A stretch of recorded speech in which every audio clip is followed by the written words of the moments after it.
नमस्कार दोस्तों, आज की इस वीडियो में हम बात करने वाले हैं डॉक्यूमेंट की, जिसे माई डॉक्यूमेंट भी कहा जाता है। विंडोज़ 10 में इसका नाम डॉक्यूमेंट रखा गया है, जबकि विंडो 10 से पुराने ऑपरेटिंग सिस्टम में इसे माई डॉक्यूमेंट का नाम दिया गया है। किसी भी सॉफ्टवेयर से फाइल को सेव करने पर वो डॉक्यूमेंट के अंदर ही जाकर स्टोर होती है। तो चलिए शुरू करते हैं। डॉक्यूमेंट फोल्डर को ओपन करने के लिए टास्क बार पर दिए गए फाइल एक्सप्लोरर के इस आइकन पर आप क्लिक करें। क्लिक करने के बाद में एक्सप्लोरर की विंडो में आप देखेंगे लेफ़्ट साइड में डॉक्यूमेंट्स के नाम से एक आइकन दिया गया है। इस आइकन पर हमें क्लिक करना होगा। डॉक्यूमेंट फोल्डर्स के अंदर कुछ फोल्डर्स और फाइल्स हमें दिखाई देंगी। सबसे पहले हम इन फाइलों को व्यू करेंगे आइकन्स के आधार पर। मतलब हमें अगर इन आइकन का साइज़ बड़ा देखना है तो इसके लिए हमें व्यू रिबन टैब पे जाना है और यहाँ पर एक्स्ट्रा लार्ज आइकन पर क्लिक करना है। आप देखेंगे आइकन्स का साइज़ पहले से काफ़ी बड़ा हो गया है। एक्स्ट्रा लार्ज की जगह अब हम लार्ज करेंगे, जिससे कि आइकन का साइज़ छोटा हो जाएगा। आप मीडियम भी कर सकते हैं। मीडियम की जगह स्मॉल, लिस्ट, डिटेल में फाइल का नाम दिखाई देगा, फाइल किस डेट या टाइम को बनाई गई है वो दिखाई देगा, उसके सॉफ्टवेयर का नाम दिखाई देगा कि वो किस सॉफ्टवेयर के अंदर ओपन होगी, और साथ में उसका साइज़ दिखाई देगा। डिटेल के बाद में आप टाइल्स भी कर सकते हैं और कंटेंट भी कर सकते हैं। हम यहाँ पर मीडियम आइकन का साइज़ रख रहे हैं। इस कमांड को करने के लिए आप डॉक्यूमेंट के खाली जगह पर माउस का राइट क्लिक करेंगे। राइट क्लिक करने पर जो लिस्ट आएगी, इसमें व्यू कमांड के अंदर हमें ये सभी कमांड्स भी देखने को मिलेंगी, जैसे लार्ज, एक्स्ट्रा लार्ज, बाकी सारी डिटेल्स। अगली कमांड हम करने वाले हैं सॉर्ट बाई।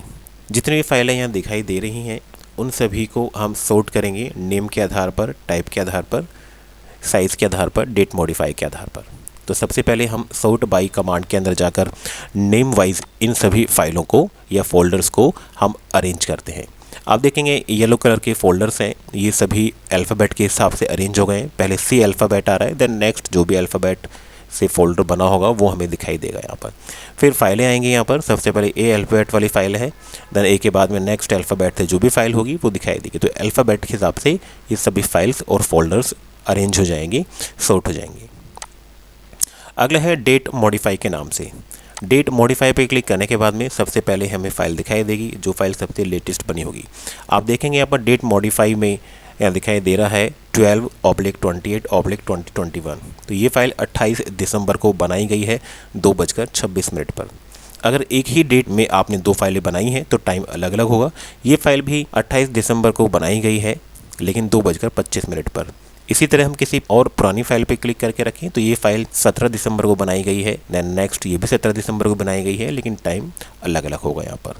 जैसे कीबोर्ड के नाम से फाइल है, ये 15 दिसंबर को बनाई गई है। नेक्स्ट हम सॉर्ट करके देखेंगे टाइप के आधार पर। टाइप के आधार पर सॉर्ट करने के बाद आप देखेंगे यहाँ पर आइकन्स दिखाई दे रहे हैं, फोल्डर्स, यहाँ पर फोल्डर्स दिखाई दे रहे हैं। इसके बाद में एक फ़ाइल PDF की है, एडोब एक्रोबैट रीडर सॉफ्टवेयर होता है इसका। देन ये माइक्रोसॉफ्ट वर्ड की फ़ाइल है और ये सभी वर्डपैड की है। आप इनके आइकन्स में ध्यान से देखेंगे, आपको डिफरेंस दिखाई देगा। माइक्रोसॉफ्ट वर्ड की सिर्फ एक ही फ़ाइल है, इसके बाद में सारी की सारी फाइलें वर्डपैड की हैं और लास्ट में नोटपैड की फ़ाइल हमें दिखाई दे रही है। तो सेपरेट सॉफ्टवेयर के हिसाब से ये फाइलें अलग अलग सॉर्ट हो जाती हैं। अगला सॉर्टिंग का तरीका है साइज़ के आधार पर। साइज़ के आधार पर क्लिक करने के बाद में हम देखेंगे सबसे पहले फ़ाइल हमें दिखाई देगी जिसका साइज़ सबसे अधिक है। यहाँ पर आप देखेंगे 145 किलोबाइट की फ़ाइल दिखाई देगी। देन नेक्स्ट फाइल 134 किलोबाइट की है। इसी प्रकार सबसे लास्ट में हमें फ़ाइल दिखाई देगी जिसका साइज़ बहुत ही कम है।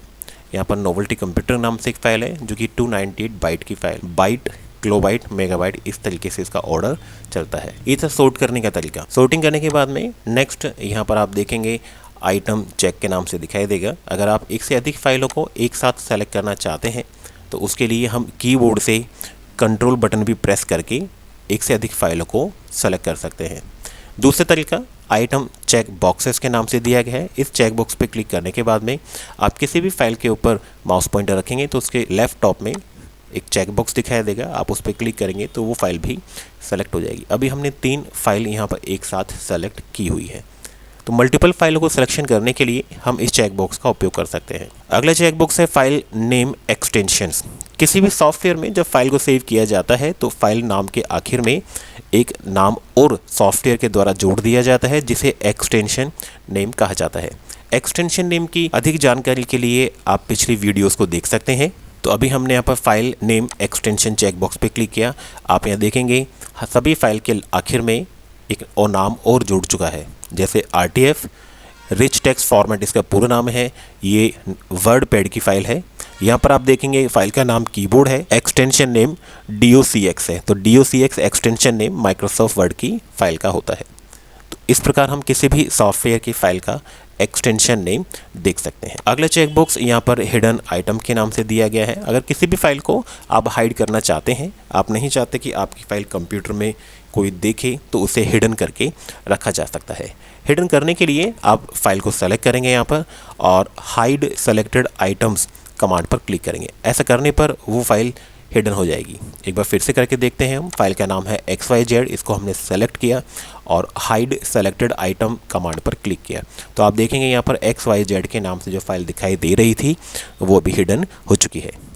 हिडन फाइल को यदि वापस लाना चाहते हैं तो इसके लिए हमें हिडन आइटम्स चेकबॉक्स पे क्लिक करना होगा। ऐसा करने पर जितनी भी हिडन फाइलें होती हैं वो सभी हमें दिखाई देंगी, लेकिन हिडन फाइल का जो आइकन का कलर है वो बाकी फाइलों के मुकाबले में थोड़ा लाइट दिखाई देगा। तो इसे नॉर्मल करने के लिए हमें उन फाइलों को सेलेक्ट करना होगा और हाइड सेलेक्टेड आइटम कमांड पर फिर से करने पर उन फाइलों का जो कलर है वो नॉर्मल हो जाता है। तो ये था फाइलों को हिडन करना। अगली कमांड हम यूज़ करके देखेंगे यहाँ पर फाइल को डिलीट करना। किसी भी फाइल को डिलीट करने के लिए आप उसे सेलेक्ट करें। मल्टीपल फाइल अगर आप डिलीट करना चाहते हैं तो कंट्रोल बटन के साथ में सेलेक्ट कर सकते हैं। सिलेक्शन करने के बाद में फाइल के ऊपर राइट क्लिक करेंगे आप और राइट क्लिक करने के बाद में डिलीट कमांड का उपयोग कर सकते हैं। फाइल को डिलीट करने के लिए आप फाइल को सेलेक्ट कर सकते हैं और कीबोर्ड का डिलीट बटन भी प्रेस कर सकते हैं। ऐसा करने पर वो फाइल डिलीट हो जाएगी। जब किसी भी फाइल को डिलीट किया जाता है तो वो रिसाइकिल बिन आइकन के अंदर जाती है। रिसाइकिल बिन का आइकन आपको डेस्कटॉप पर दिखाई देगा, तो डेस्कटॉप पर आप जाएं, रिसाइकिल बिन के आइकन को ओपन करें। यहाँ पर आप देखेंगे अभी हमने जो फाइल डिलीट की थी उस फाइल का नाम ABC123 है। अगर ये फाइल इंपॉर्टेंट थी और गलती से डिलीट हो जाती है तो आप इस फाइल के ऊपर राइट क्लिक करेंगे और इसे रीस्टोर कर देंगे। रीस्टोर करने पर ये फाइल अगेन उसी लोकेशन पर पहुंच जाएगी जहां से इस फाइल को डिलीट किया गया था। तो हमने फाइल को डिलीट किया था डॉक्यूमेंट से। आप देखेंगे डॉक्यूमेंट के अंदर ये फाइल फिर से दिखाई देगी आपको। किसी भी फाइल को परमानेंट डिलीट करने के लिए फाइल को शिफ्ट बटन दबाकर हमें डिलीट करना होता है।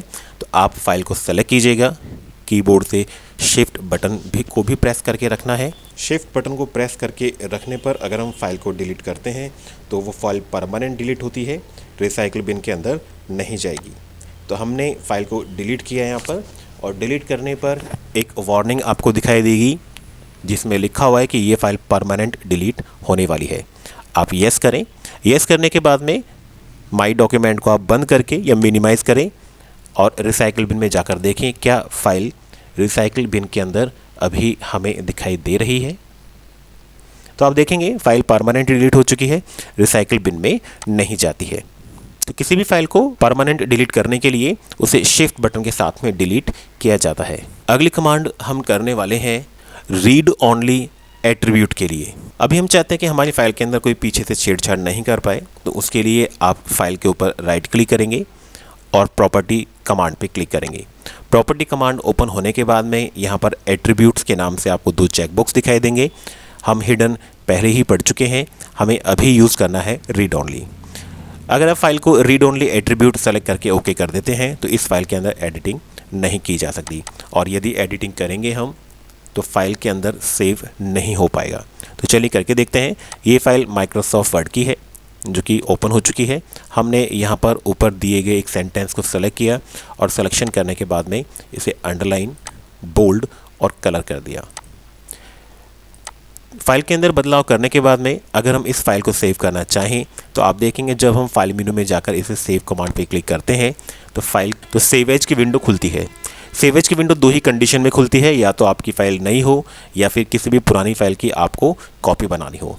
ये फ़ाइल नई नहीं है क्योंकि हमने पहले से सेव की हुई फ़ाइल को ही ओपन किया है। तो रीड ओनली करने के बाद में आप ओरिजिनल फाइल में चेंजेस नहीं कर पाएंगे, इसे एक नया नाम देकर ही हमें सेव करना होगा। ऐसा करने पर पुरानी फाइल की एक कॉपी बनती है, ओरिजिनल फाइल में किसी प्रकार का चेंजेस नहीं होगा। अगर हम इस सॉफ्टवेयर को बंद करते समय सेव करते हैं तो एक कॉपी बनेगी, और हम सेव नहीं करते तो इस फाइल में किसी भी प्रकार का कोई बदलाव नहीं हुआ। तो ये था रीड ओनली एट्रीब्यूट। दोस्तों अगली कमांड के लिए हम बात करने वाले हैं कि फोल्डर किस तरह से बनाया जाता है। फोल्डर बनाने के लिए आप डॉक्यूमेंट के खाली जगह पर माउस का राइट क्लिक करेंगे राइट क्लिक के अंदर आपको न्यू कमांड दिखाई देगी और न्यू कमांड के अंदर फोल्डर पे क्लिक करना है आपको। फोल्डर पे क्लिक करने के बाद एक नया फोल्डर यहाँ पर क्रिएट हो जाता है। फोल्डर को आप कोई भी नाम दे सकते हैं। फोल्डर पर नाम देने के बाद में आप फोल्डर के साइड में क्लिक कर सकते हैं या एंटर बटन भी प्रेस किया जा सकता है।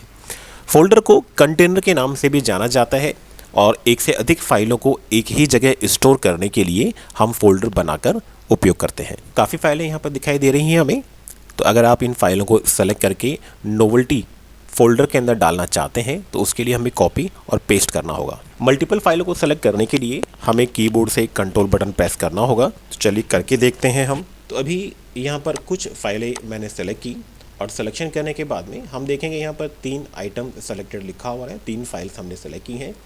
आप कंट्रोल C से कॉपी करें और कॉपी करने के बाद में इस फोल्डर को डबल क्लिक करके ओपन करें और कंट्रोल V कमांड के द्वारा पेस्ट कर सकते हैं। कॉपी और पेस्ट करने के लिए आप माउस का उपयोग भी कर सकते हैं। जिन फाइलों को आप सेलेक्ट करते हैं उनके ऊपर राइट क्लिक करके कॉपी कमांड का उपयोग भी किया जा सकता था। तो ये था फोल्डर। आप देखेंगे इस फोल्डर के अंदर 3 फाइल्स अभी हमने कॉपी पेस्ट की हैं। फोल्डर से बाहर निकलने के लिए आप यहाँ पर एक बैक एरो की दी गई है, इस पर क्लिक कर सकते हैं या फिर इस एड्रेस बार के अंदर डॉक्यूमेंट फोल्डर पर क्लिक करने पर भी आप नोवेल्टी फोल्डर से बाहर निकल जाएंगे। तो दोस्तों ये था डॉक्यूमेंट, जिसे माई डॉक्यूमेंट के नाम से भी जाना जाता है, और इसमें हमने सीखा फाइल्स व फोल्डर्स को मैनेज करना, नया फोल्डर बनाना, फोल्डर के अंदर कट कॉपी पेस्ट कमांड का उपयोग करना। इन सभी कमांड्स को आप डॉक्यूमेंट के अंदर भी कर सकते हैं। इन्हें आप किसी ड्राइव के अंदर अगर बहुत सारी फाइलें दी गई हैं तो वहाँ पर भी उपयोग किया जा सकता है उन्हें मैनेज करने के लिए। तो इस वीडियो में सिर्फ इतना ही। आपको वीडियो कैसी लगी ज़रूर बताइएगा और चैनल को अधिक से अधिक लाइक, शेयर और सब्सक्राइब कीजिएगा। मिलते हैं एक नेक्स्ट वीडियो में। धन्यवाद।